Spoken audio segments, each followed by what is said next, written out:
আমাদের মহানবী হযরত মুহাম্মদ সাল্লাল্লাহু আলাইহি সাল্লাম বলেছেন যে আল্লাহর ঘরে একটি ইট দান করবে, আল্লাহ পাক তাকে ওই জান্নাতে একটি বিশাল বাড়ি দান করবেন। আচ্ছা হুজুর, আমি যদি এইটা এই মসজিদে দান করি, আল্লাহ কি আমারও একটা বাড়ি দান করব? অবশ্যই দান করবে। আমাদের নবী হযরত মুহাম্মদ সাল্লাল্লাহু আলাইহি সাল্লাম যেহেতু বলেছেন, তাহলে অবশ্যই আল্লাহ পাক জান্নাতে তোমাকে একটি বাড়ি দান করবে। কিন্তু হুজুর, ওই জান্নাতে আমার জন্য কোনো বাড়ি লাগবে না। আপনি আল্লাহর একটু কয়ে দেন যেন এই ইটের বদলে ওই জান্নাতে আল্লাহ আমার মারে একটা বাড়ি দান করে। কেন বাবা, সবাই তো নিজের জন্যই চায়, তুমি তোমার মায়ের জন্য চাচ্ছ।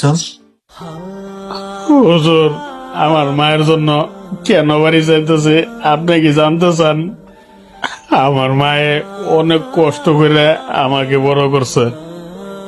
আমাদের থাকার মতো কোনো বাড়ি ছিল না।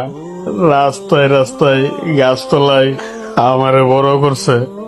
যখন ঝড় বৃষ্টি হইতো তখন আমার মায়ে আমার বুকে রাখে আমার ভিজতে দিত না, সে ভিজত। আজকে না হুজুর, আমার সেই দুঃখী মা বাচ্চা নাই।